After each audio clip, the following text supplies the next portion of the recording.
All right, welcome to the Church of Perpetual Life. It's my pleasure to be here for you tonight. And my name is Neil Vandery. I will be your officiator here. Thank you for coming. Is there anyone here who's here for the very first time? Cookie is here for the first time. Great. Okay. Is that all? All right. So I know that there are people now just beginning the live stream, and I want to welcome them to the live stream of Perpetual Life as well. If you'd ever like to watch what's going on here and you can't be here in person, you can always watch the live stream, and we're recording it for YouTube as well. We now have a creed I would like to share with you, and I would also like you to read it with me if you would. The Perpetual Life Creed. We believe that all life is sacred and that we have been given this one life to make unlimited.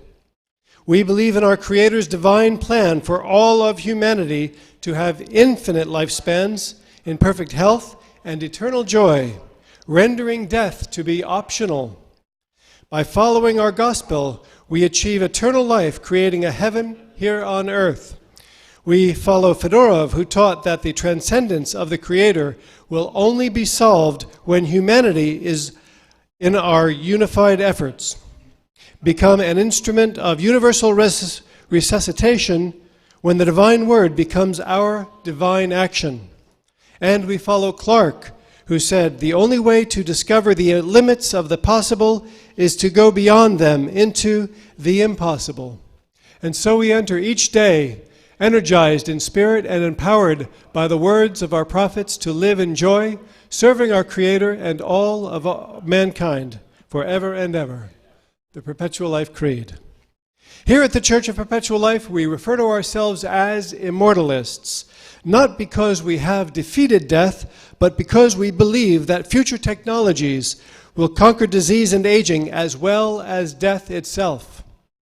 While we fully understand that this technology does not appear to be currently available, the impressive history of human problem solving and technological advancement gives us faith in its inevitability. And actually, we are beginning to see glimpses of this right now. People like Dr. Church at Harvard has come up and said if he has the proper funding, he will be able to reverse human aging within 5 years. And our mission here is to assist all people in radical life extension of healthy human life. So we not only want to live many hundreds of years, but do so with the bodies of a 30, 35-year-old in vigor and in health. At our regular services, we usually have guest speakers, but tonight is special. Tonight is open microphone night, and we're going to allow many of our members to give short talks on some cool stuff. And let me tell you about next month. Next month, we have our event is going to be on Saturday, September the 21st. We'll enjoy a movie night and a discussion, again with a potluck special and a social. So our doors will open at 6 o'clock for a presentation at 7 p.m. The Rad Fest will be in Las Vegas this year from October 3rd to October the 6th. So if you haven't yet registered for the Rad Fest, you'll want to do that, and don't miss it. It's a fantastic event. People come from all over the world, nearly 1,000 people, maybe over 1,000 people, who are all looking for a long, healthy lifespan, and they're going there to talk about it. So don't miss it. I believe we have a short film. Douglas? Let's cue the film for the Rad Fest that's coming up this year. Okay.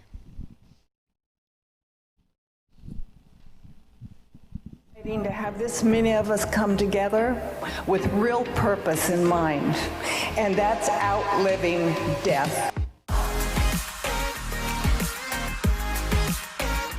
It's great to be here. It's a great conference.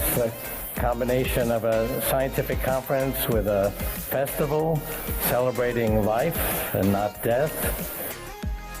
That's what Rad Fest is about. It's about the power of togetherness, the power of sharing the information that is saving lives.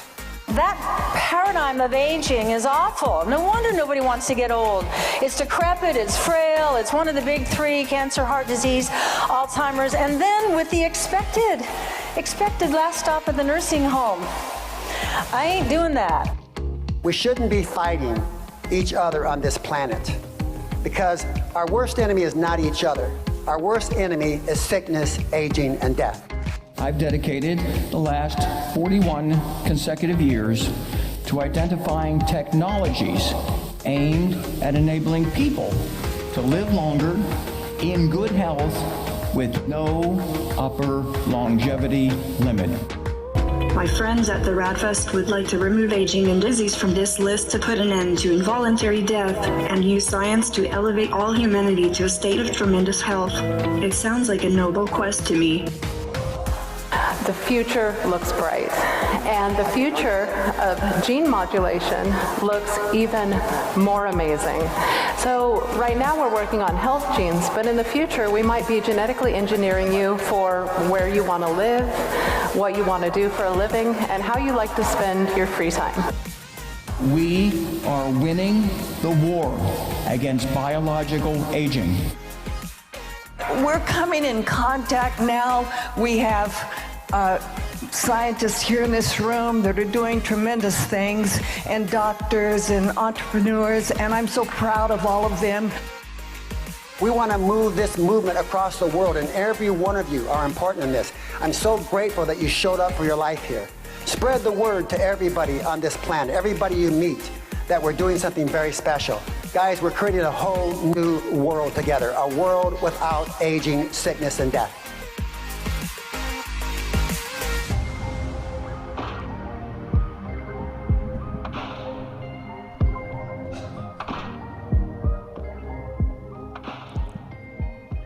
So go to radfest.com. If you have not ever been to the Rad Fest, you want to be there. You want to go to that. It's very fun. It's inspiring. You're going to learn some great stuff. It's just quite amazing. I can't speak too much about that. So don't miss that. I'd like to point out that we have a lending library. Our library is in the outer sanctuary. And if you'd like to borrow a book and bring it back next month, you're welcome to do so. Just write down your name. There's a card inside all of the books. Put your name and phone number down and drop that in the box and take the book home with you for the month. I think you'll find something in that library. There's probably something in there for everyone.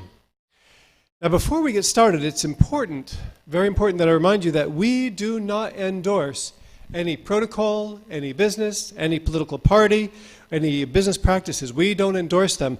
There are going to be presenters coming tonight, and some of them may be in disagreement with the others. So one person may say one thing, the other person may say the opposite of that. And so we don't preach to you what to believe in. Instead, we encourage you to think for yourselves and to take charge of your own health regimen. We want you to live as long and as healthy as possible. And each person is different, and there are different protocols that you may hear tonight. So keep that in mind. In the final analysis, you are responsible for your own health, and your health will be determined by what choices you make. I personally like to look at food as medicine. You look at something you're going to eat. Could be medicine, maybe this is poison. So eliminate the poisons from your life and eat the right foods that will be good for your body, good for your health, good for your longevity. We want everyone here to catch the longevity escape velocity, to live long enough to live forever. What that means is, so the type of human longevity technologies that we've come into in the past 50 years. Look at how medicine has advanced in the past 50 years. Imagine how much further it will go in the next 10 years, 20 years, 50 years. If you can live another 20 years in a healthy body, in 20 years we'll have so many cures for so many things. By then I do believe we will have protocols, and I believe we have them right now actually, to reverse human aging right now. And I'll be very happy to talk with you about the steps that you'll want to take on that. You may have seen Bill Falloon's steps that go, and I believe that it starts with the first step being intermittent fasting and doing a calorie restrictive diet. That's number one, I believe. And then you work your way up until you get to CRISPR and that sort of thing. So NAD plus is in there. You want to talk about metformin and rapamycin. We can talk about quercetin, all of these things. These are the steps to reverse your aging. We want you to stay healthy and be healthy for as long as possible. So, again, we are not endorsing any of the the people speaking tonight. We will be giving an open microphone to everyone. I don't know what anybody's going to say for the most part, so it's going to be a surprise to me. And if you are not yet on our list, I'm going to come off the podium here in just a moment, and you'll be able to let me know that you'd like to talk. I'll see if we can get you into the schedule. But we have one more short film, and this is a TED Talk by Dr. Efrati. Dr. Efrati gave a TED Talk on age reversal, and we're just going to, it's an 11-minute video, but we're just going to show you the first 4 minutes of this video. Go ahead and run that clip, Doug. A TED Talk by Dr. Efrati.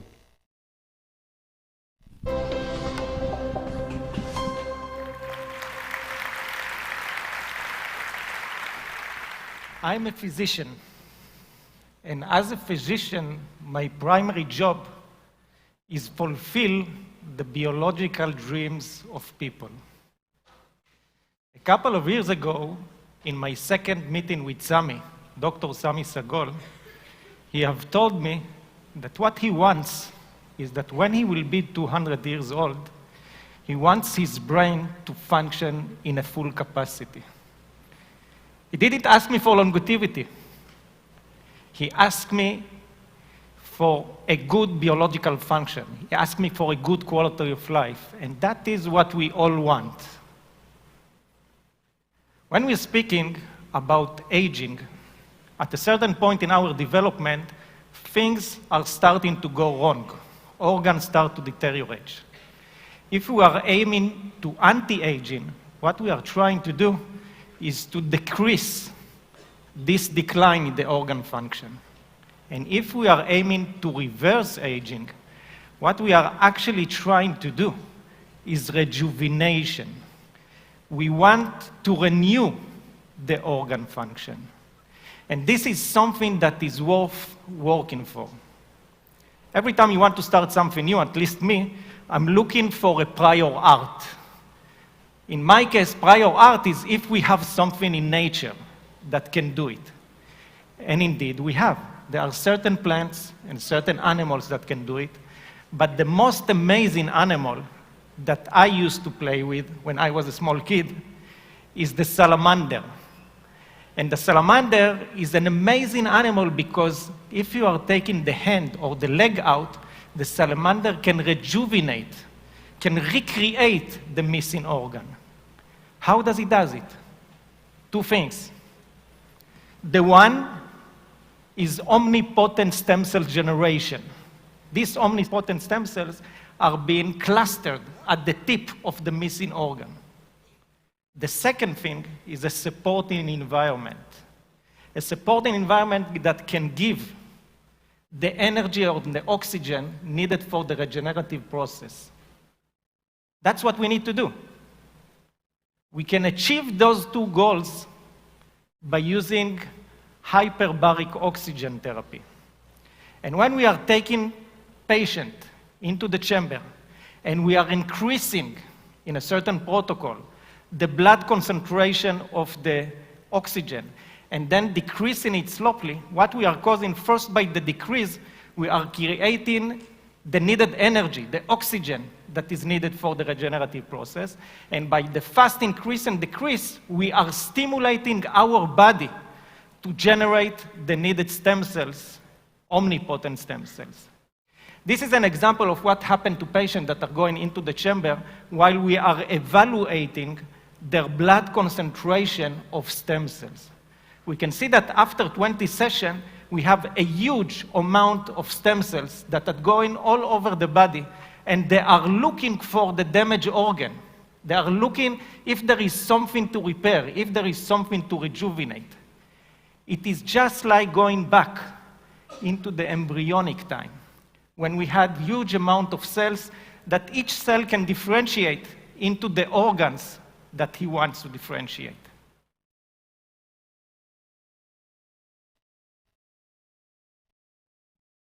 If anyone would like to see the entire video, just shoot me an email. My email's on my business card out there, and I'll be very happy to share that with you. I think you might enjoy that. Okay, so we're going now into the first speaker this evening. I'd like to introduce you to someone that many of you know. Let's bring up Deborah Joy. Deborah.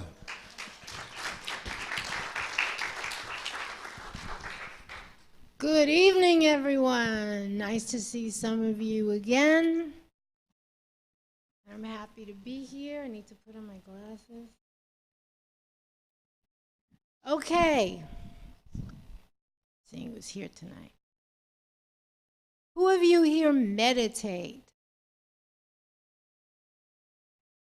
You do? For real? Okay. I'm glad to hear that. Just curious, what type of meditation? What type? Inner knowledge meditation? TM? Okay. Okay.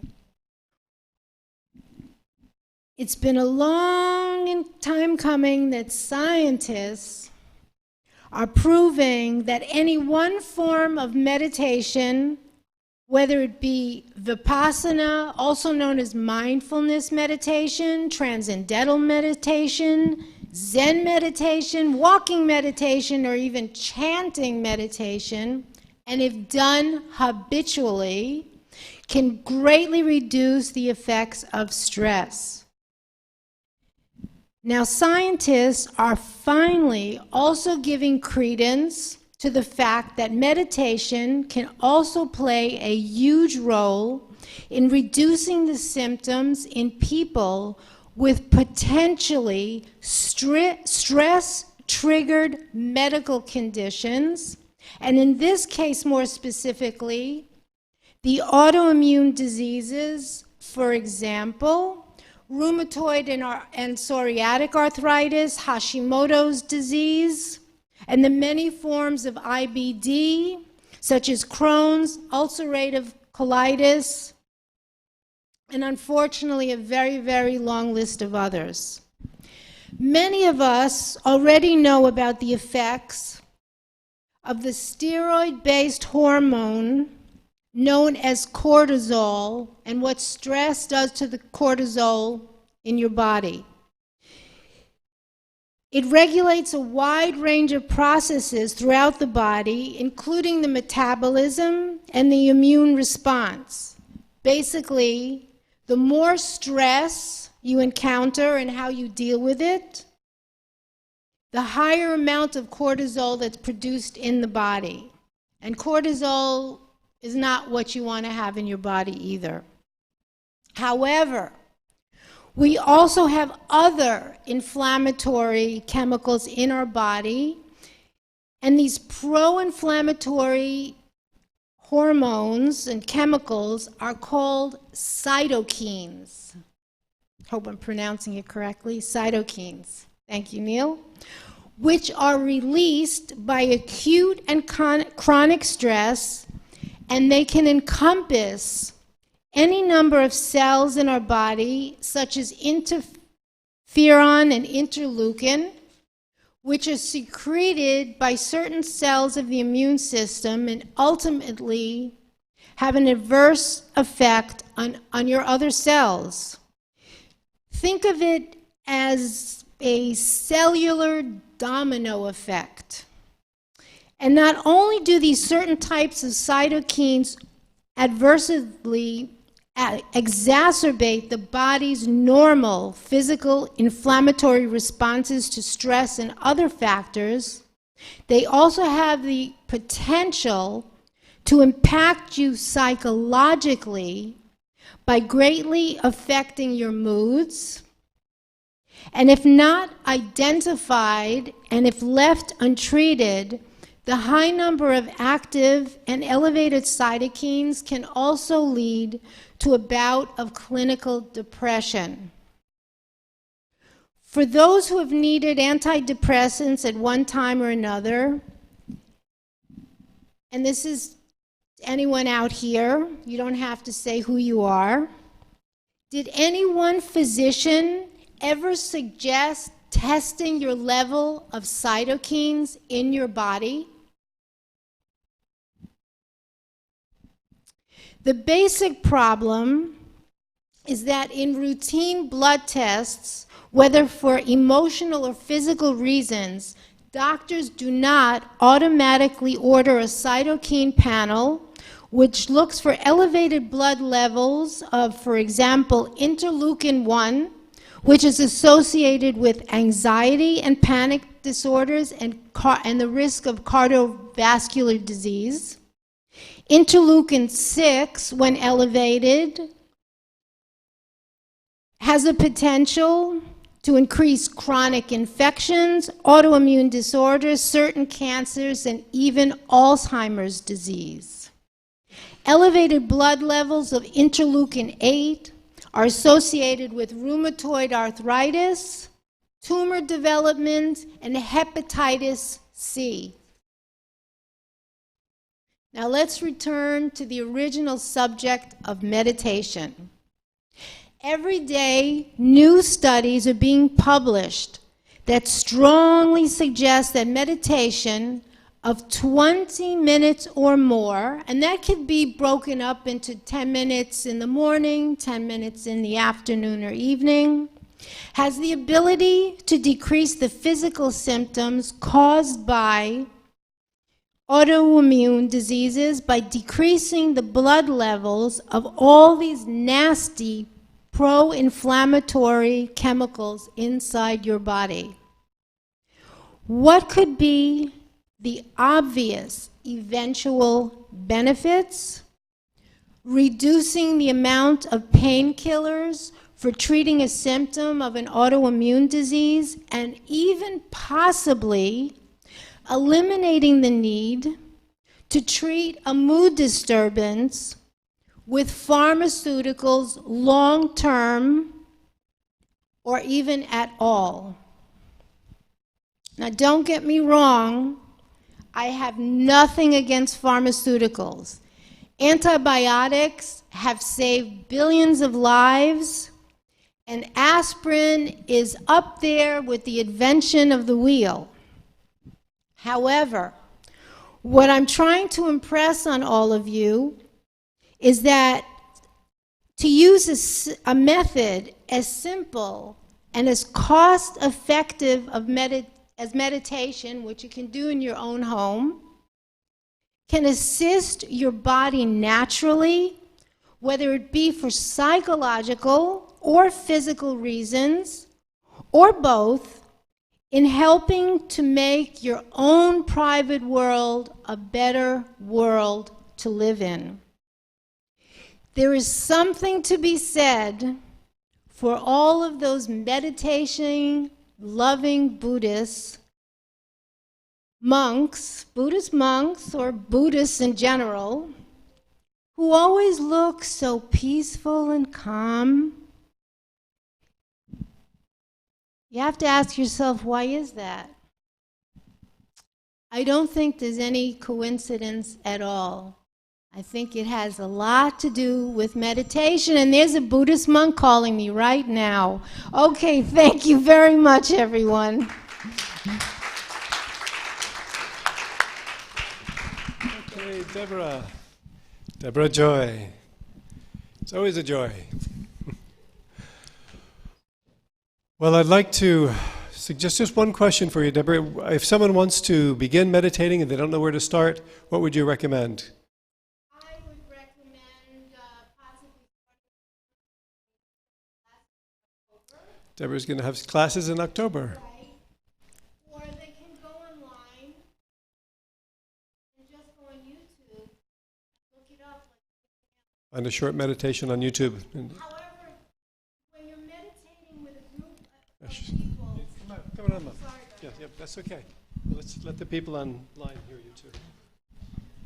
when you're meditating with a group of people, there's something in having the support, especially when you begin meditating, of knowing that the other newbies to meditation are meditating with you. And it's not uncommon when you're meditating, keeping your eyes closed to open one eye to see what the other people are doing, but it gives you a sense of having support. So I think that's also very important when you begin meditating. Do it in your home, start in your home, but try to also join a group, because this support effort is very, very important in you continuing to meditate and letting it become a day-to-day habit, a good habit. Good.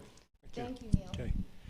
So if you'd like to be in touch with Deborah, or if you want some ideas on how to start meditating, send me an email and I'll put you in contact.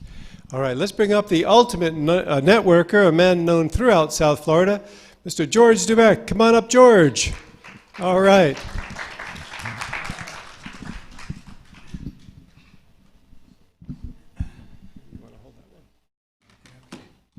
Okay, thank you, Neil. Welcome, everybody. And I'm not exactly a meditator. My good friend, Edmund Kuehl, is always talking about meditation. I do a different form of meditation. My meditation is physical. I've tried to meditate. I can't stand it. It drives me crazy. It shuts me down. I have to go the other way. My meditation is totally physical. I go to the gym twice a day, in the morning and at night. I swim, CrossFit, lift weights. I do the machines, I do beach runs, and that is unbelievable what that can do for you. Blood flow, endorphins, it just sets your body at a whole different pace. So that's me. Everybody can't do that, but that's what I do. So I'm going to get you guys into a little bit of physicality tonight. Now, in my past, I used to be a real flamenco dancer. You guys know what a flamenco dancer is? I used to do it at Bayside Marketplace, the Dolphin Mall. I did it at the Beach Place in Fort Lauderdale. I did shows all over the place. But I had the shoes. I had the tight pants. My voice went up 3 octaves when I had the tight pants. And I was in great shape. I mean, if you want to really do something physical, do either Irish step dancing or flamenco dancing. After 3 minutes, you break out in a total sweat.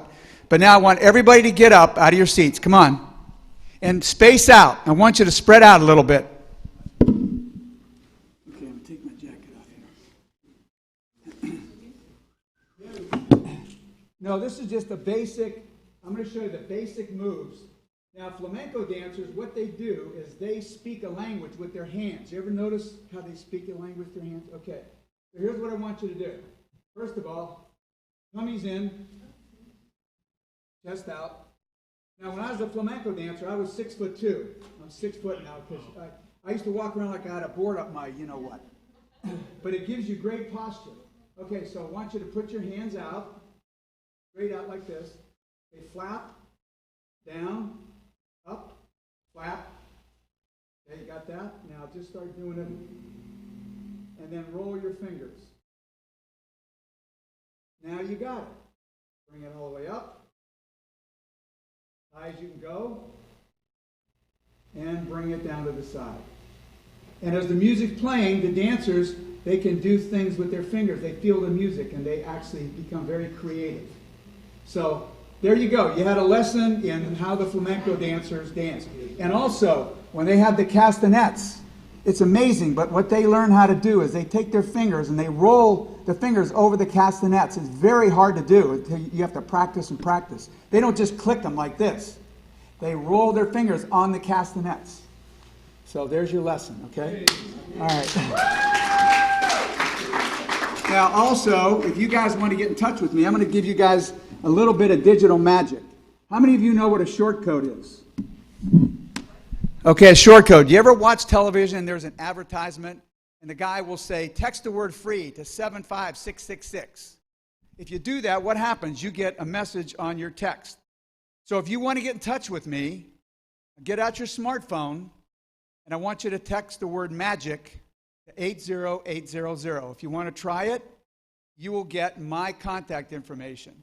If you don't want to try it, if your fingers are too fat to hit the little keys on your cell phone, come up and see me afterward, and I'll tell you how to get in touch with me.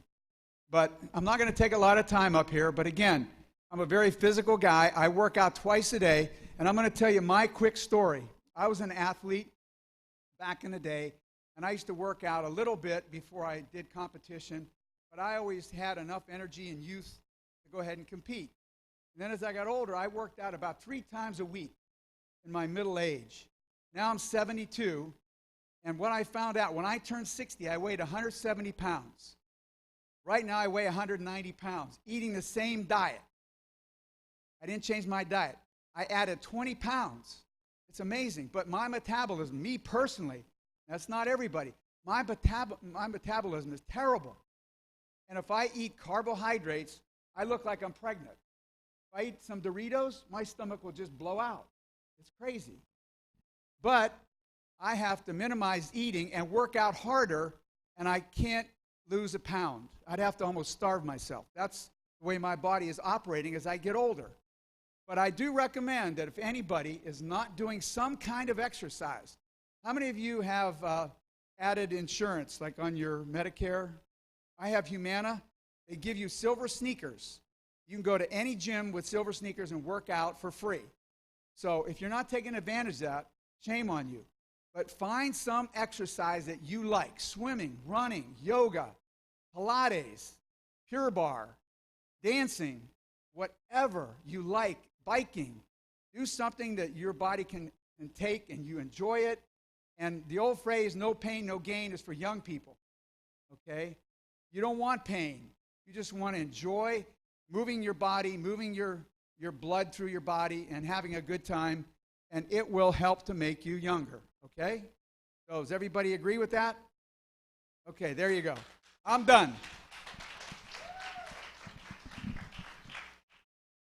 Okay. Thank you, George. Ultimate Networker. Michael, where's Michael tonight? Michael, would you like to come up? Okay, let's bring up Michael. Michael's going to talk with you now.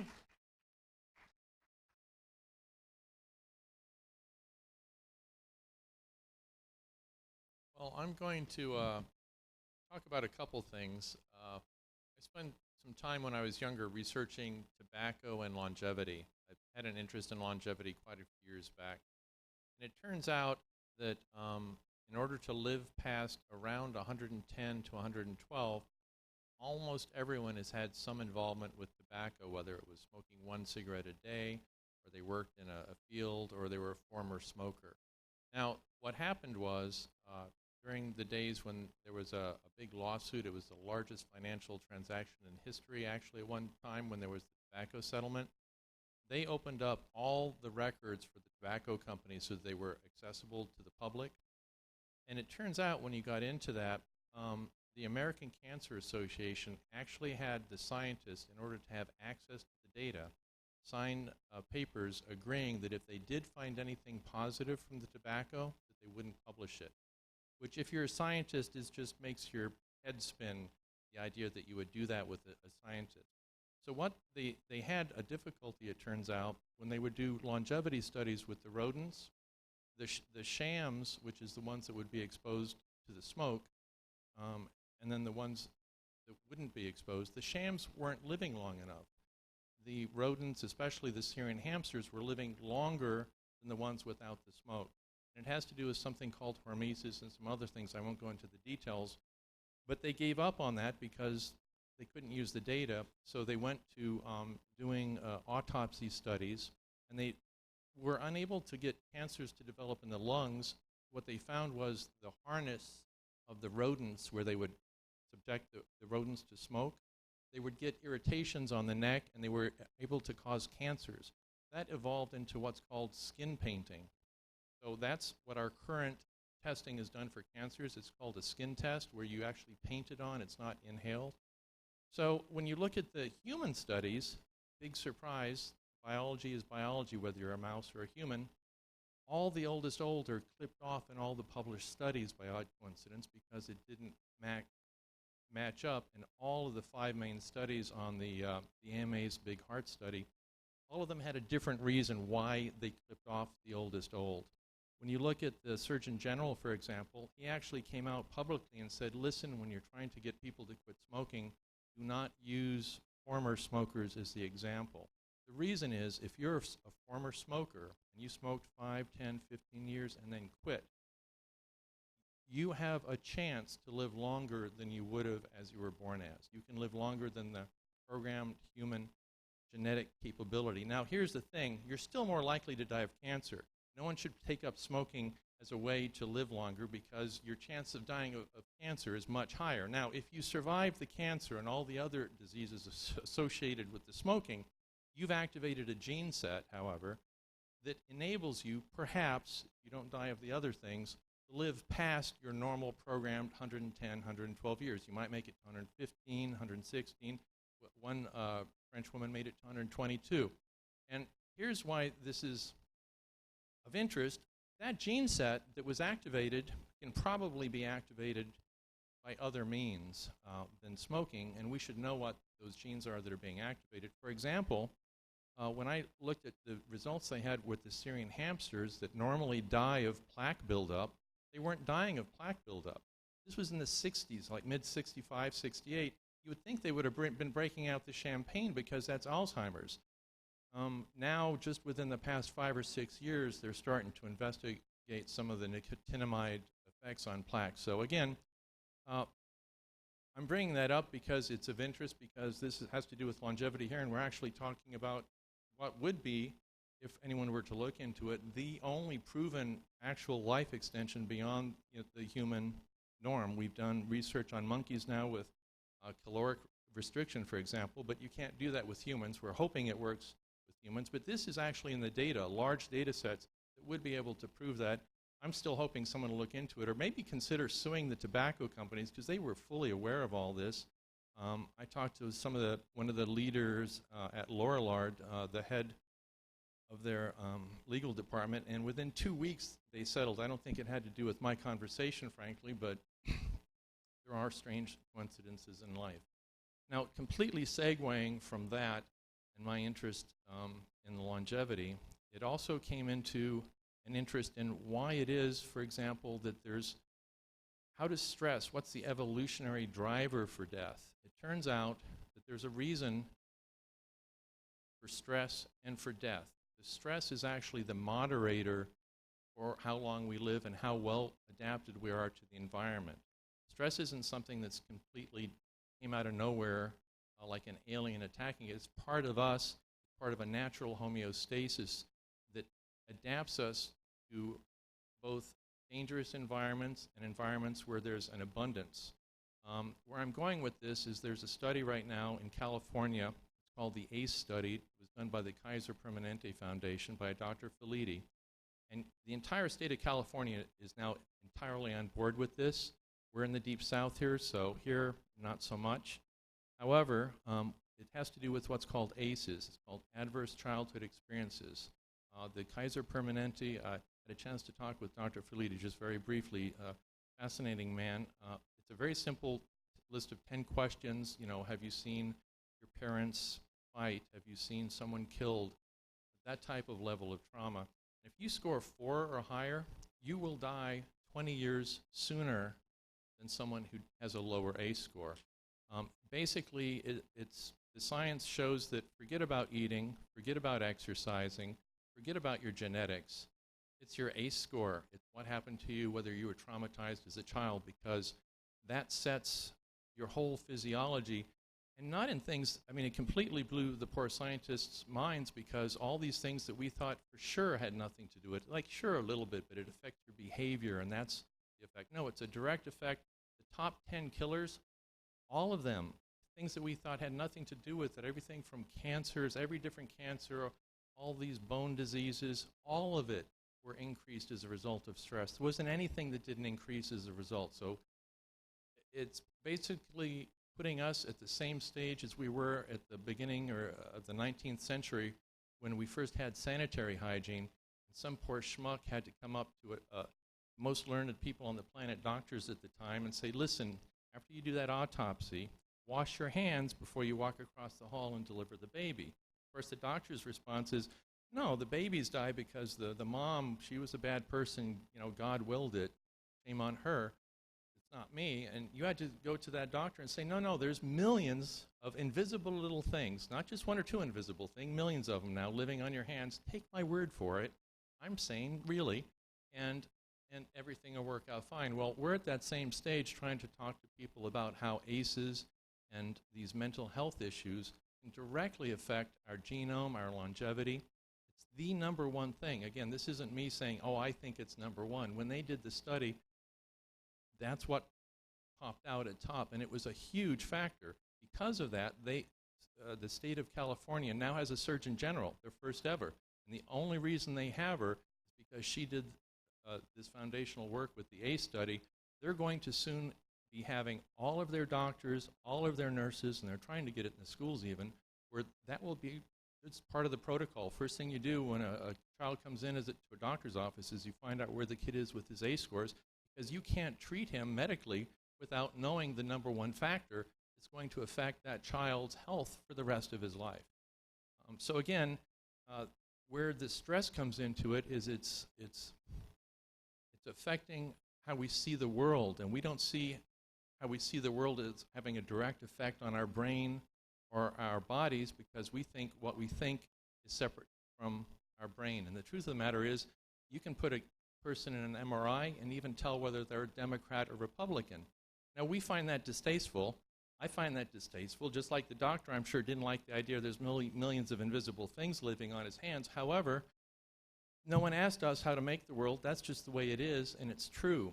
For example, to be best adapted to a scarce, fear-based, where there's scary things out there and there's scarcity, you want to compete. You want to be more black-white thinking. You want to be more slavish to authority. But we don't like to think that our political opinions and how we react to others is based on our environment to that degree.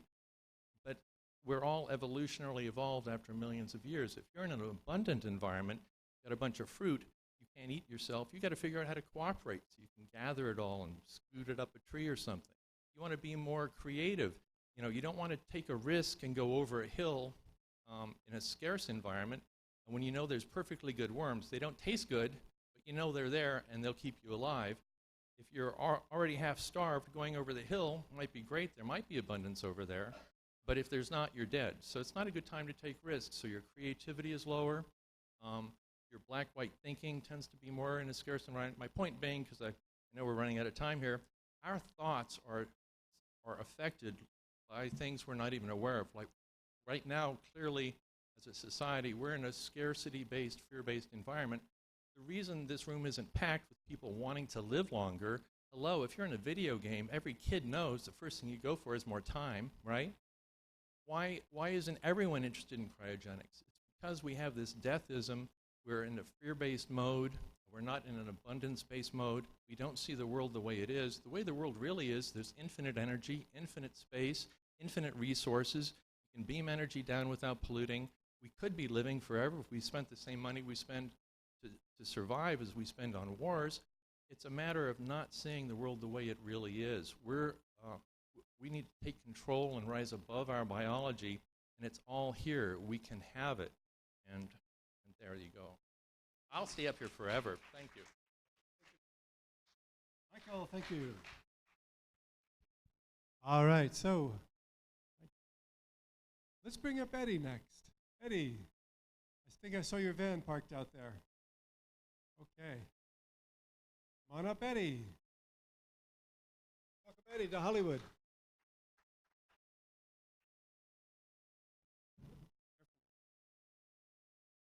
How you doing, everybody? Can everybody hear me, or do I need the microphone? I need the mic. Okay.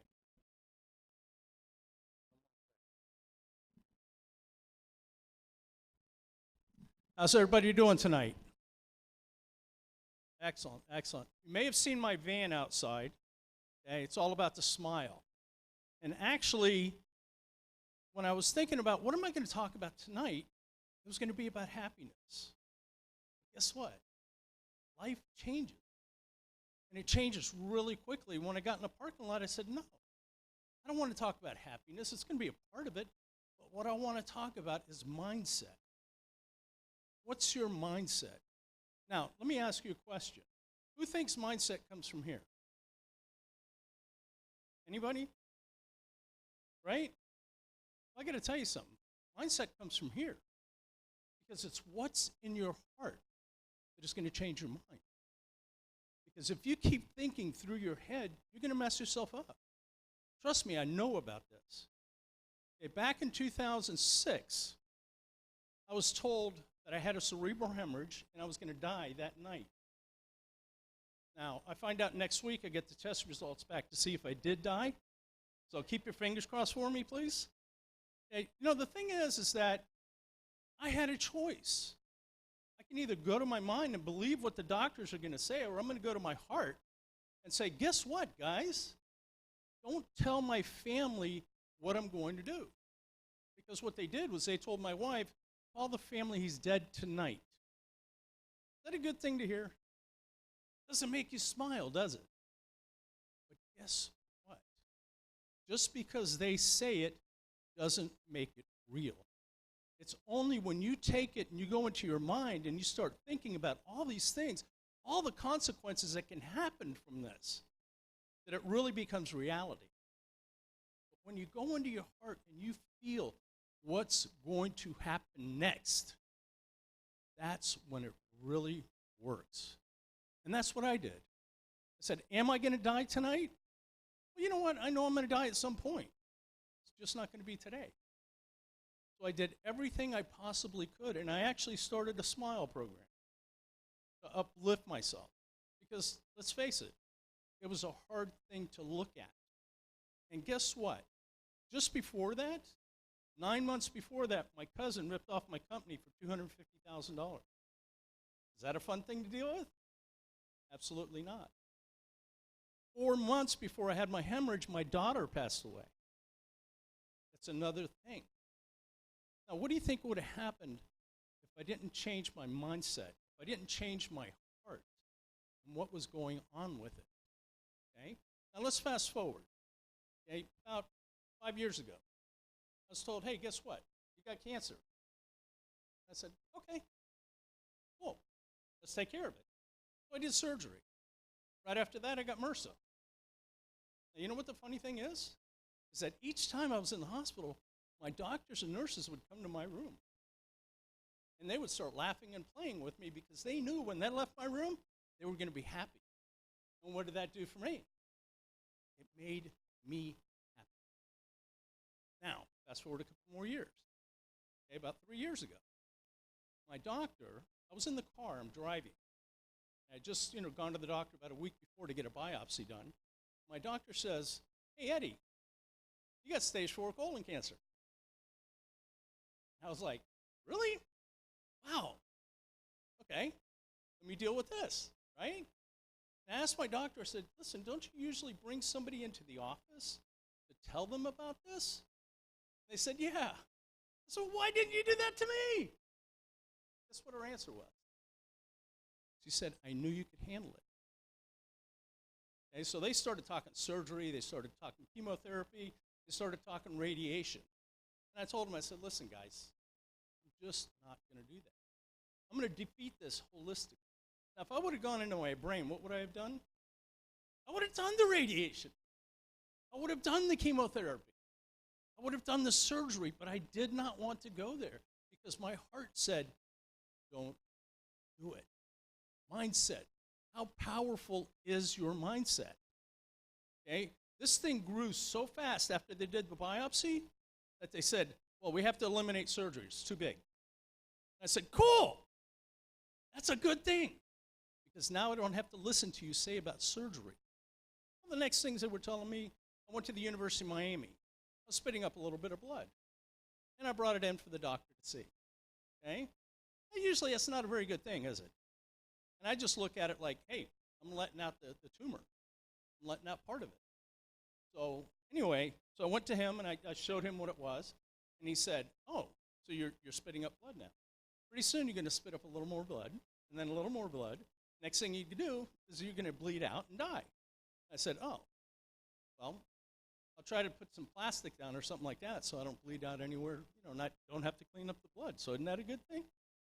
And guess what?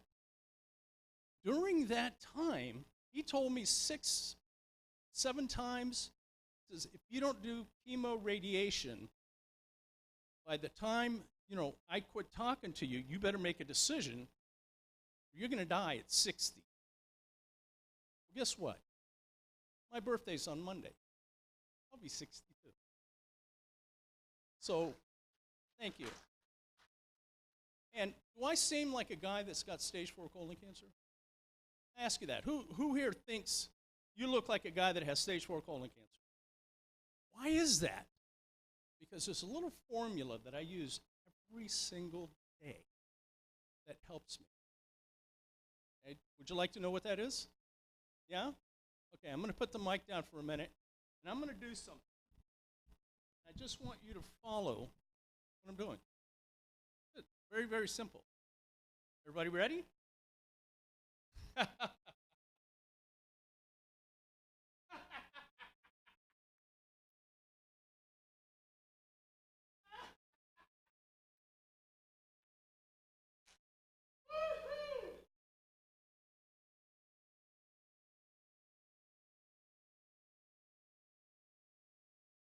I go out and I laugh, that I play, and I have a rule in my life. I have to help at least 6 people to smile, laugh, and play in my day. I can't go to sleep until I do, which means that if I'm at home and I've only got 5, I got to run out to 7-Eleven and get that guy to smile, get that guy to laugh. Thank you, everybody.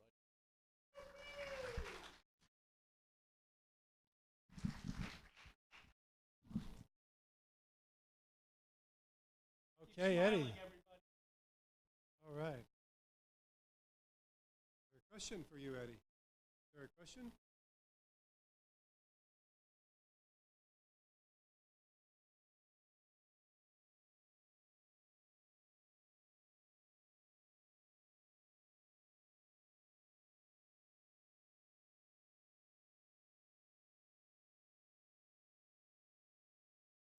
Thank you. Very good. Okay. Don. Eddie, come on up here. Eddie, come on up here and answer the question because I want the people online to be able to hear your answer. So Don's question is, what do you mean play? Okay.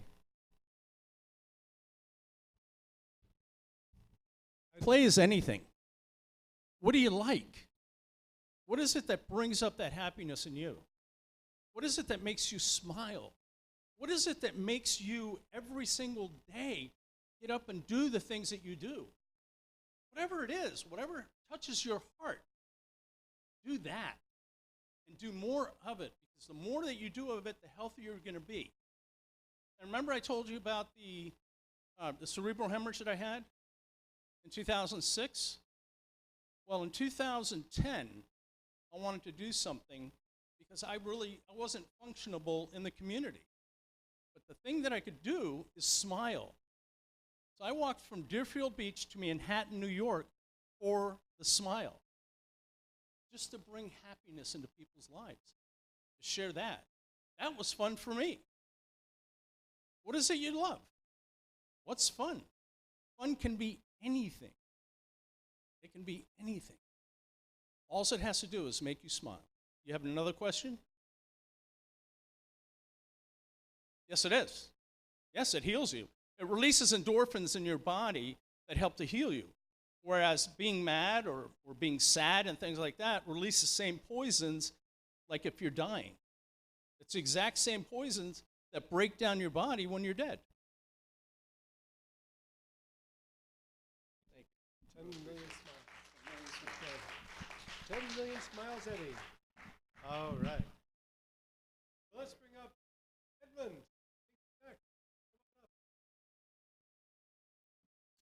Let's welcome Edmund.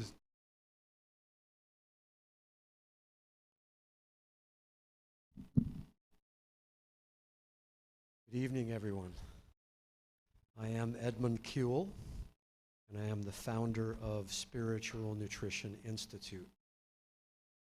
I have clients in 11 states and 4 countries so far.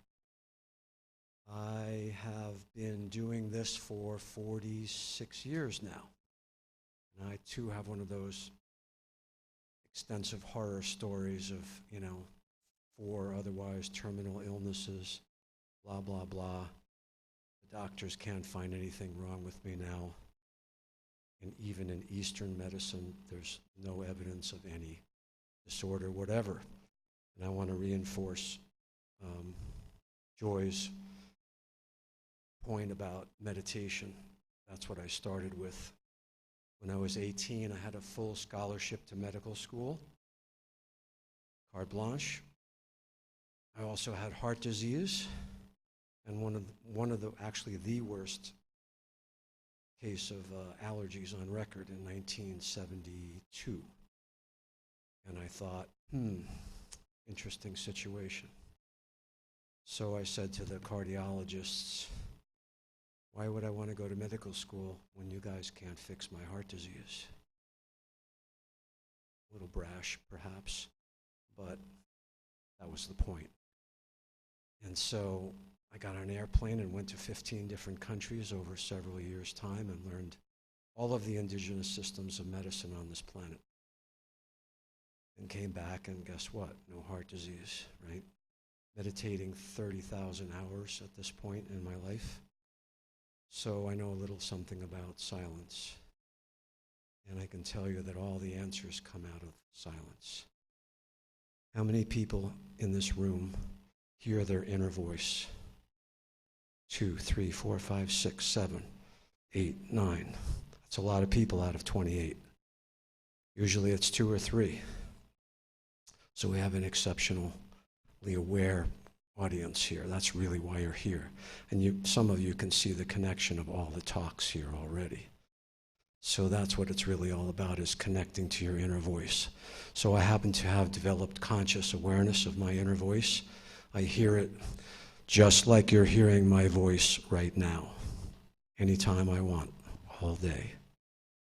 And so in Spiritual Nutrition Institute, guess what? That's what we teach. How to become more conscious of your inner voice. Everyone has heard it maybe once in a lifetime, maybe twice, maybe every day, maybe every 20 minutes, depending on how conscious you really are. It's always speaking. We just don't hear it as often as we should. And then the next thing after you hear it is, how often do you follow it? So that's the other challenge. I remember doing a lecture to 200 holistic nurses, and I said, how many people hear their inner voice? Vast preponderance of people, as you might imagine, in a holistic situation said, yes, I hear my inner voice. How many people follow it all the time? So that's the next step. If it tells you to jump off the cliff, your question should be, how fast do you want me to run? So that's what I've learned, and I've trusted my life and many other people's lives with the answers that I receive from that indwelling spirit. I developed comprehensive protocols, mind, body, and spirit, whatever is needed. I've developed 400 different protocols, everything from AIDS to Alzheimer's, colds to cancer, bulimia to bedwetting, blah, blah, blah. Been there, done that. So what I'd like to offer any one of the 28 people that are here tonight is maybe 1 or 2 free questions at the end or outside when we're finished here. I'd love to help anybody. Normally I have a gateway fee of $5,000 and a $350 an hour fee. So I'd love to help service the community this evening. I see top sports figures around the world. They all realize that this is the kind of medicine that's really valuable. It's just evolving to the point where physicians are now studying with me, and it's really interesting because sometimes, after 12 years of brainwashing, education, they finally ask a pertinent question, and sometimes I have to wait a year or 2 for them to ask that question, as in surrender, as in what do I do next? Okay, I've tried everything. My wife wants me to work with you. It's always the wives, right? There's the ones with consciousness. So it's really an interesting process, and I'd love to share it with anybody. How many people know what dowsing is? Okay, good. 7 people, 8 people. So dowsing is something you can see on the Egyptian pyramids. There's pictures of people dowsing with a pendulum. It's been around for 5,000 years. It's a way of accessing that conscious awareness.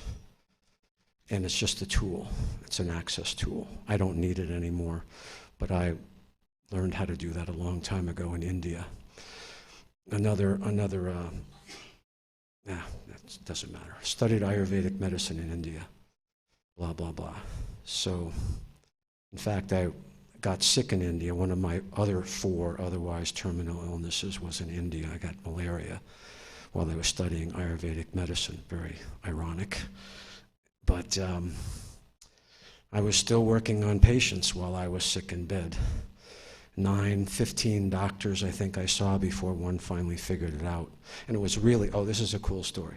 It was really, really ironic because, you know, in India, the doctors there all want to be Western U.S. drug, medical, allopathic doctors. They don't want to be Ayurvedic doctors because that's folklore, that's ignorance, you know, that's the traditional medicine means nothing to them. So the little guy runs in with the little, remember the little IBM printouts with the little perforations on both sides? And he comes in with my readout from my 3rd blood test, and he goes, I don't understand. There's nothing wrong with you. And the thing goes, and it was just so comical. It was unbelievable. And there I am with 104, 105 degree temperature out of my freaking mind, right? And I said, well, it's probably malaria. He said, no, there's no malaria in India, in New Delhi. It's a modern cosmopolitan town. I said, yeah, there is, because I have it. So they finally figured that out. The head doctor comes in. This is a nightmare story. I mean, you ask for a glass of water in India in a hospital, and it takes them 6 hours to bring you a glass of water in the best hospital in India. So it's a whole different experience. So I'd love to show anyone bioenergetic medicine testing. It's much more accurate than blood tests, for sure. So, but it is operator dependent. So it's only as good as the operator. And after you meditate for a while, then it becomes very clear how to do that with great accuracy, and it's pretty demonstrable. There's 15 people out of the 28 here are very sensitive people, and they'll be able to actually feel that. So that's a good thing, and I'd love to demonstrate that for you. Did I miss anything? I don't know, I could go on. It was really fun, thanks. Okay, Edmund.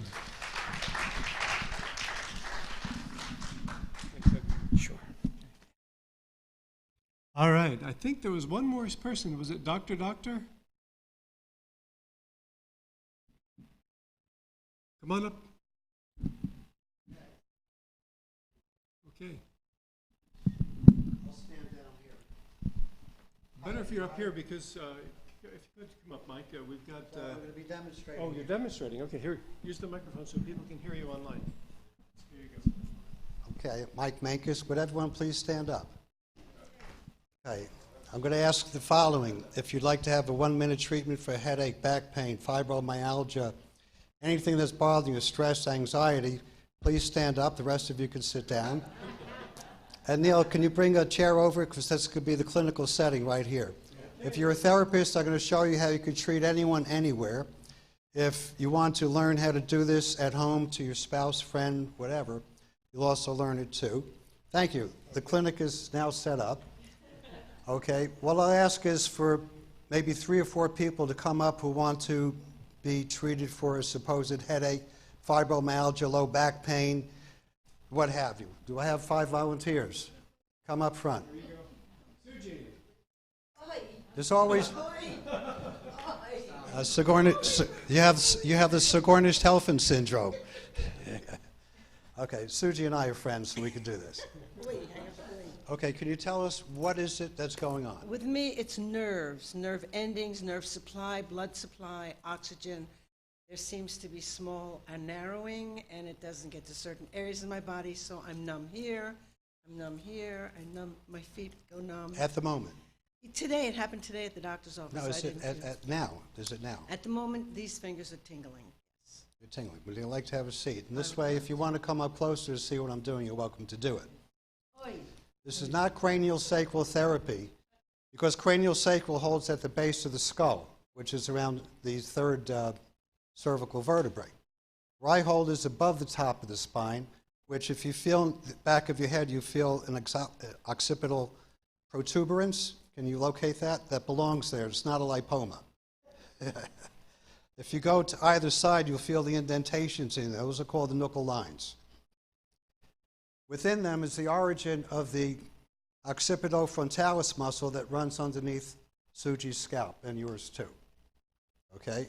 Also, it's called gallbladder 19. Gallbladder 20 is where cranial sacral therapists hold, which if you've had cranial sacral therapy, you're waiting and waiting and waiting, and 45 minutes, an hour goes by, $140 flies out of your pocket.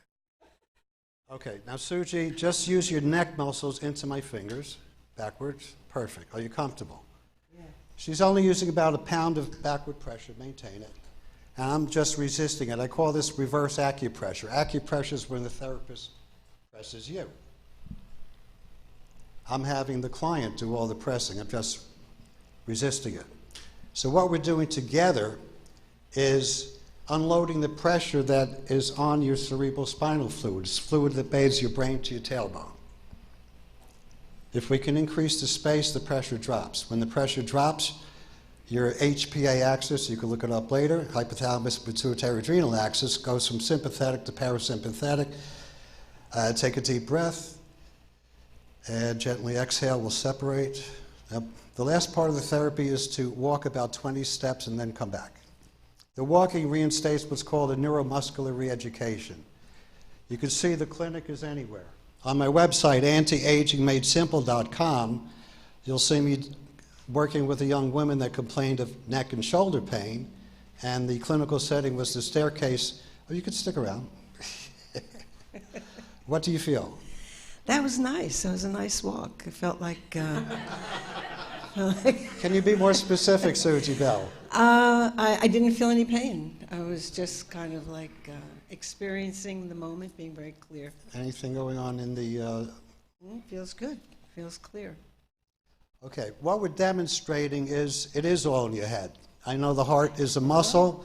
The brain is the software, okay? If the software is under pressure, it's going to distort the hardware. That's my basis. So how do you feel? Alive. Very well. You look great. Yeah, thank you. I'm breathing. You're only 38, right? 32. I stand corrected. Thank you. Thank you. Okay, who's next? Any volunteers? This is free time to have a demonstration, watch other people to see how it's done. I created this technique in 2005, and I teach it as well. Sir, announce your situation. Announce my situation. I have 0 symptoms. What can you do for me? Send you to your seat. That's right. That was the fastest one. What's your name, please? I'm Jay. Jay. Mike. Jake. Jay. Okay. Jay. Yeah. J-A-Y. Yes. The usual way. Okay, what is going on, Jay? I have a little bit of pain in my back here. I don't know if you do upper back as well. What or if it's just lower what back. preceded it, or is this something that you do every day? I think it's probably just from working. Okay, have a seat, Jay. Again, most pain is referred pain, which means where you're feeling it is not where it originates from. His situation is upper back pain. Am I touching his back? No. I'm holding up here. Just use your neck muscles into my fingers. And again, it's actually 2 locations. This is where the origin of the occipitofrontalis muscle is that runs under his scalp, and yours too. And it's gallbladder 19. Most acupuncturists say, oh, gallbladder 20. I say gallbladder 19. Subtract 1. And go 2 inches further up. Find the occipital protuberance, go bilateral, and hold it. And notice we can talk through this. The client can maintain the pressure. Sometimes I have to remind them to maintain the pressure. Sometimes they close their eyes. Sometimes it's open-eyed. And you can see the clinical setting is anywhere somebody can sit. And it used to be the 2-minute healing. Now it's 1 minute. Or in some fast processes like Melissa, 32 seconds. Okay, take a deep breath, Jay. And how did you get that time down from 2 minutes? Experience. Take a deep breath. When you exhale, separate from us and just walk to the chair and back and then test your back. What we're doing is relieving the pressure above C1. We're not adjusting cranial bones because cranial bones are fused, okay? Basic physiology. And what are you feeling? Feels lighter, definitely. Did I touch your back? No. Did I show you that unless we remove the pressure or lessen it above the top of your spine, any local therapy, whether it's chiropractic, massage, acupuncture, lotions, potions, creams, if that pressure is not relieved, it's going to reinstate. Okay. That was a good one. That's great. Thank you. So simple. Yeah. Thank you, Jay. Next victim. Do this on myself, or is it? It's best if Melissa does it with you. Do anything for hypertonicity? No, I don't want to. I had somebody do that to me. I'm looking for someone in the now, someone to come up front. I had somebody do this to me a couple years ago with my neck, my head, and they messed me up. Somebody came here quite often. I don't remember the guy's name. Are you volunteering to sit? No, I don't want to do it. Okay, can you hold that? I'll work with you later. Okay. Anyone diagnosed with fibromyalgia, headache, eye strain, low back pain? Come on. When was the last time you've been treated? For anything? I treat myself every day. I said, when was the last time someone treated you, Eddie? Long time. Okay, have a seat. Okay, I mean, I have no pain, I have no. Okay, well, we'll see. The person is asymptomatic, but we'll see what happens. Again, I'm holding the indentations. Just use neck. It's called neck extension. Okay, a little bit less pressure. It only takes about a pound of extension while it's being resisted. Different people. Good question. Sometimes 30 seconds, sometimes a minute. If a person is meditating, a minute and 1 second.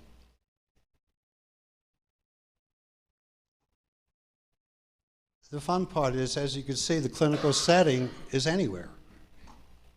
Park benches, chairs, golf courses. I'm not sending any energy. Everything I do and say is based on human physiology. One time a woman said, I'm seeing such beautiful colors when she walked and came back. I said, Lily, you were seeing your own colors. I was just holding your head. Okay, take a deep breath, Eddie. When you exhale, we'll separate and walk to the microphone, standing back. And when you come back, tell us if you feel any different. Clinical setting. This is great. Before and after, how do you feel? I feel great.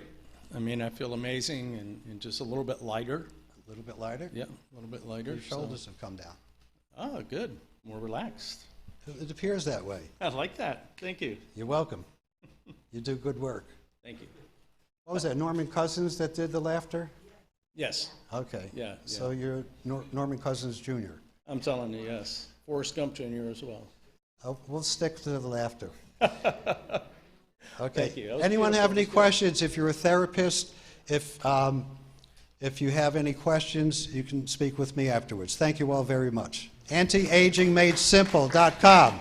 We'll see Okay, Mike Menke. Wait. One more? Here's one. Let's take a look. A hip replacement. What is your name, please?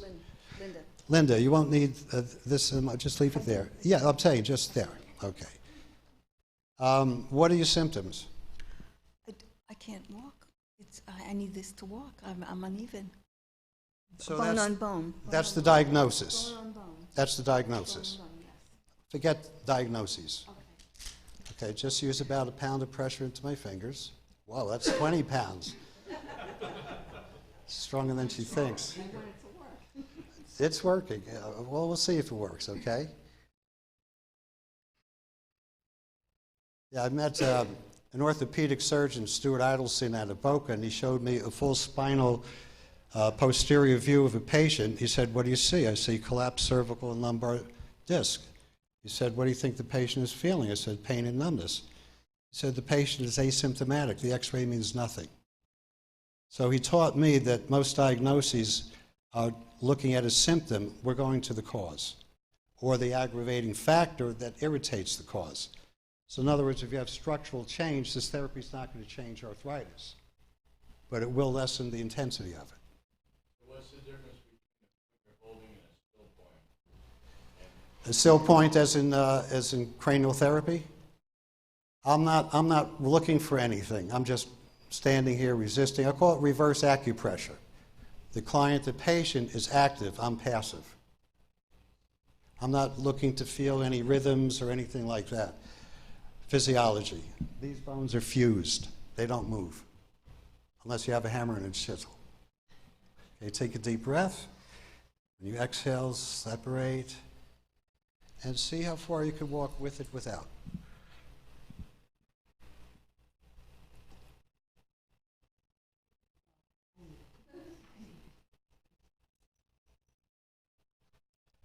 My therapy can be used in conjunction with other therapies. So in other words, whatever the therapist is doing, whether it's psychological or physical, this can be used in conjunction with it. The therapy will last longer. Do you feel any different at all? Maybe slight. What do you feel? I don't know. That's Let me good try. enough. That was a good answer. Okay, thank you. Okay, thank you very much. Any questions? Who remembers my website? Jay, what is it?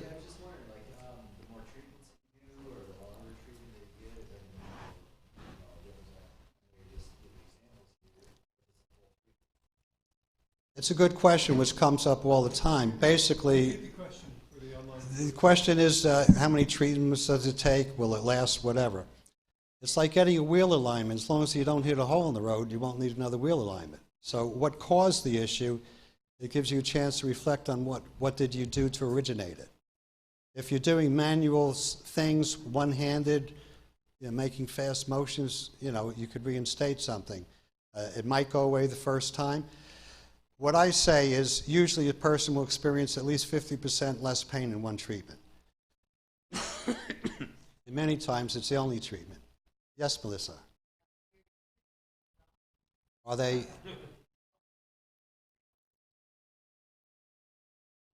Right, well, there's Edmund's questions. Again, with a fast processor, I can see the response is already parasympathetic.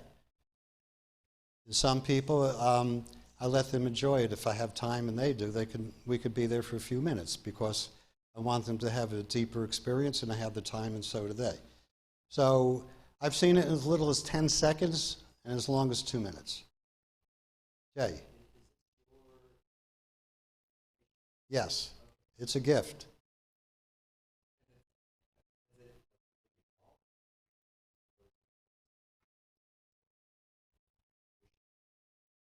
It's always been the same. The only 2 times I've had someone not have an experience, one person, and I've noticed this in facial diagnosis, if the eyes are wide set, that person is great in an emergency. Okay? The other one, the person said they didn't feel anything. They called me the next day, said they didn't grind their teeth that night. So there is a cofactor to any physiology, and it has to do with cranial pressure. This is basically how we operate. If you'd like to learn this, I teach this. The website is antiagingmadesimple.com, and I appreciate having this opportunity to meet you. Thank you, Mike. Mikey. All right. That concludes our speakers for this evening. And, oh, one more, don't we? Would you like to come on up? Okay, come on up. Papa Nick.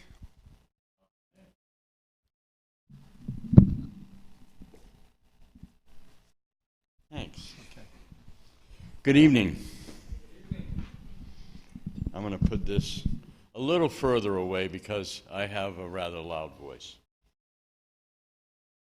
How many of you are willing to do whatever it takes to have health and longevity? Raise your hand. How about giving up your cell phone? So essentially, it's what I want to talk about a little bit tonight, is that we're all electrical.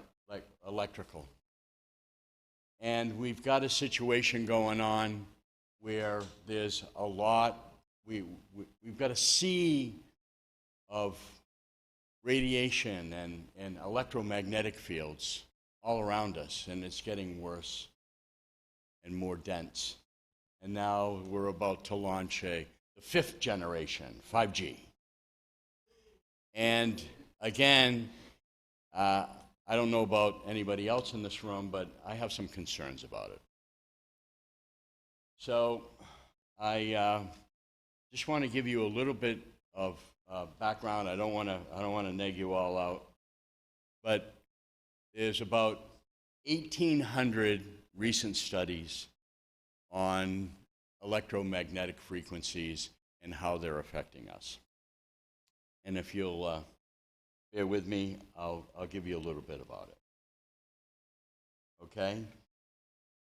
So the new studies report abnormal gene transcription, genotoxicology, and single and double-strand DNA damage, loss of DNA repair capacity in human stem cells, reduction in free radical scavengers, particularly melatonin, and the effects on the brain and cranial development in the offspring of animals that are exposed to cell phone radiation during pregnancy. 1,800, and if I have the information here, if you'd like to see it. So how do we protect ourselves? Well, you could wrap yourself in tin foil, right? And shut down your GPS and your Wi-Fi when you're not using it. You have Wi-Fi in your home. You can put your phone in airplane mode when you're not on it or taking and receiving calls. And then there's a little thing called a Faraday cage. Anybody know what a Faraday cage is? Okay, that's one form of it. And so they have these cages that you can put your Wi-Fi router in and so forth. So, but one of the things that I found absolutely by error while I was at a gem show, and I picked up this little shad of material that looks a little like coal, and I could feel something. I'm energy sensitive, so I feel things. I picked it up, I felt it, and I asked them, "What is this?" And they said, "Oh, that's shungite." I said, "Really? Shungite?" And so I began to research it. And it appears that in 1996, 3 chemists walked away with the Nobel Prize in Chemistry for what this gives off, which they named Buckminster fullerenes. And it actually has a way that it can spin in a positive direction, whereas the electromagnetic fields spin counterclockwise. And so if you've ever played with jacks, and if you take a jack and you spin them both in the same direction and then they bump into each other, they just kind of spin off. But if you spin them in different directions, when they hit each other, they fall down, right? So it's very similar, from what I can understand, what the shungite does and protects us from electromagnetic fields. Now, I'll read a little bit about, it's actually based on a C60, carbon-60 formation, if anyone has a little bit of a chemistry background. And they did a rat study that showed that the C60 actually nearly doubles the rats' lives, perhaps by simply preventing them from getting cancer or other infectious diseases. And the old mouse brains actually, when they have exposure to C60, get rejuvenated, and they suddenly perform as well as the brains of the 3-month-old mice. Very fascinating. I have one more little piece I want to give you here. So another thing is that Peter the Great actually was one of the initial discoverers of this material. And he would give a piece to his soldiers, and he would have them put it in their canteens, because he knew that if they had this material in their canteen, they wouldn't get dysentery. We now know that this material will actually restructure water and take out E. coli. So we think it may prolong life in humans as well as in rats, because the C60 in oil becomes a lipofullerene and is available in the mitochondrial lipid bilayers, where it acts as a recyclable super antioxidant. C60 is 270 times better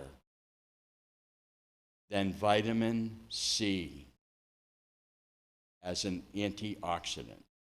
In fact, it is in a different league altogether as all other conventional antioxidants ever researched. So if you would like to know a little bit more about the fullerenes and shungite, I'll show you all kinds of science and information on the reports. Thank you. Hey, Papa Nick. Thank you. All right. It's been a fun night this evening. Eddie, thank you for your laughter therapy. That's great. So we have one last piece for the evening, and that is a short video that will show you a little bit about transhumanism. This is the first brick-and-mortar transhumanist church in the entire world. I get calls all over the world. People want this church to be in their city. In Greece, in Amsterdam, in Chicago, people call me and say, I would like for you to be there, but we are here, so we live stream our presentations. And being the first transhumanist church, I'd like to show you a little bit about what that means, what transhumanism is. So Douglas, play the short clip, please.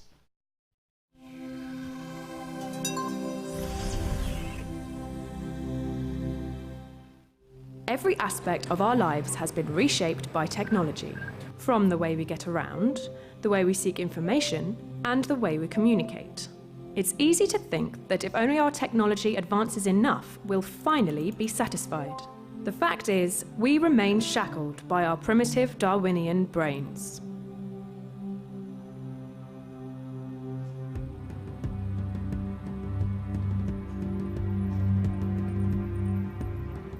Humanity, for whatever progress we have made, is the result of an unguided, natural, 3.8 billion year long experiment of chemistry.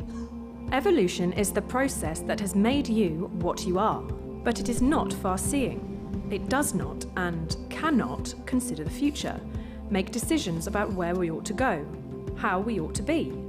Passing on genes is the only objective. But as thinking human beings, we care about far more than that. Consciousness means that we have the capacity to experience the world, to reflect upon, and, most importantly, to shape it. And so, what begins as humanism, our most sympathetic understanding and treatment of human nature, becomes transhumanism, the drive to fundamentally revolutionize what it means to be human by way of technological advancements. Changing human nature might be the most dangerous idea in all of human history, or perhaps the most liberating. Generally speaking, transhumanist thought does two things. First, it considers current trends to see how future technologies will develop and how they might affect us. Second, it calls for the use of current and upcoming technology to bring about beneficial societal change. We'll examine three central areas of transhumanist thought. super longevity, super intelligence, and super well-being. Dubbed the three supers because of their extraordinary transformative potential. So let's begin with a thought experiment to get your intuitions flowing. Consider this. An evil organization creates an airborne virus. It infects you and the entire human race. As a result, 100,000 people are dying every day. Within 30 years, 1 in 7, 1 billion people, will have died because of the virus. Now, how much money should world leaders put into research to develop an antidote? How high on a list of global priorities would you rate this? There is no denying the situation would be dire. Most people would demand immediate action. But hey, this is just a thought experiment, right? Not quite. 100,000 people really do die every day from diseases caused by aging. But no one treats aging as a global priority. So what explains this double standard? Are we simply resigned to death by aging? Aubrey de Grey, an expert in research on aging, argues that our priorities are fundamentally skewed and that we must start thinking seriously about preventing the huge number of deaths due to aging, the greatest cause of fatal diseases in the Western world. The goal of this strand of transhumanism is super longevity. Today, we have the minds and the equipment to begin developing technologies to combat aging. Unfortunately, we lack the will and the financial support to do so. Most of us are so accustomed to the idea of growing old that aging seems like just a fact of life. If modern medicine is supposed to keep us alive and healthy for as long as possible, then the anti-aging movement takes medicine to its logical conclusion.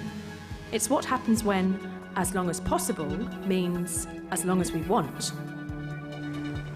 But what would a world without aging look like? How would we manage the huge population growth? And who would own the technologies that make it possible? These are huge questions, but we only have time to raise them. We'll investigate them in depth in future videos. Let's move on to the next area of transhumanist thinking. Every year, computers are getting more powerful. What used to fill up a room now fits in our pockets. More crucially, the time it takes for computer power to double is also getting shorter. At the outset of computing, the doubling process took 18 months, and this interval appears to be getting smaller. Plot this on a graph, and it's not a straight line, but an exponential upward curve. We need only project into the future to see that there is a point at which this line is practically vertical, a moment in human history referred to as the technological singularity. The futurist thinker Ray Kurzweil postulates that as these technologies develop, we will likely edit our bodies in order to integrate with computers more and more. This concept should be familiar. We're already in a symbiotic relationship with technology. You can send your thoughts at incredible speeds to recipients on the other side of the planet, find your precise location using satellites, and access the world's repository of recorded human knowledge with the device you carry with you at all times. And all of this was unthinkable 20 years ago. Out of this predicted computer capability explosion may eventually come artificial intelligence, a simulated consciousness in silicon. Given the rate at which an AI will be able to improve itself, it will quickly become capable of thought with precision, speed, and intelligence presently inconceivable to the human mind. If Kurzweil is right, and we end up integrating ourselves with technology, we could be in private contact with this AI whenever we choose. The result of this is that we effectively merge with this AI, and its abilities become our own. This would propel the human race into a period of super-intelligence. But perhaps, as some argue, no non-biological computer could ever become conscious. Or what if, as every other dystopian science fiction plot goes, this AI's goals differ from our own? And what does our increasing reliance on computers mean for our future? Super longevity and super intelligence are all well and good, but only insofar as they make us happier, more fulfilled, more content. Let's look at the last section, which deals with the issue of well-being. Imagine you're soon to be a parent. your doctor informs you that, if you wanted, you could choose certain features of your child's biology. You could choose how genetically prone to depression they will be, their levels of anxiety, jealousy, anger, and even their pain threshold. Would you choose a high likelihood of chronic depression, an intolerably low pain threshold? How about panic attacks and anxiety? Probably not. The last major branch of transhumanism, spearheaded by philosopher David Pearce, aims to investigate and phase out suffering. He argues that, ultimately, all our conscious states, our feelings, moods, and emotions are all an expression of our brain chemistry. For Pearce, it is clear that natural selection hasn't designed us to be happy, it's designed us to be good at surviving and passing on genes. A species that is permanently anxious and discontented will have a higher motivation to watch out for predators and take precautions for survival. But in today's world, these emotions are vicious. Our biology has barely changed in 200,000 years, which means that whilst culture and society has arguably made progress, we are still those same aggressive, jealous, anxious, savannah-dwelling hunter-gatherers. This is why Pearce argues that if we ever hope to increase the well-being of our species, we will have to edit our genes. Minimizing our suffering, and the suffering of those we care about, is a crucial part of what drives us. Hence, so-called abolitionists argue that we start using modern technologies to do exactly that, minimize and eventually abolish suffering, ushering in an era of so-called super well-being. At present, every child is a roll of the genetic dice. Pearce argues that the least we can do is load the dice in our favour to create happier, healthier, longer-living humans. But might our compassion, curiosity, and pursuit of knowledge become secondary to our hedonism? If we're all content, why visit the stars? And isn't suffering sometimes a good thing? These are the three key areas of transhumanist thought, and we've only begun to scratch the surface. The three supers, super longevity, super intelligence, and super well-being, might radically change human history if, or when, they are realised. One of the main issues facing transhumanist ideals is that they are seen as far-fetched, or perceived as just science fiction. But this is a big mistake. We are already transhuman. We're living longer, integrating more with technology, and emphasizing quality of life. We're in the process of redesigning what it is to be human, only the effects are still so subtle and so slow that it doesn't look like much. But these changes will come faster and faster, and it's only wise to be an active, informed participant in the next stage of human development. Thanks for watching. I think that film does a great job in just concisely telling what transhumanism is. So thank you for coming tonight, and next month it'll be Saturday on September the 21st, we'll have movie night, and I'll be in touch with you. If I have your email addresses, I'll be in contact with you to give you more details on that. Thank you, and I know that some of you brought some foods for our potluck social. I will enjoy meeting with you downstairs and continuing with that. Good night.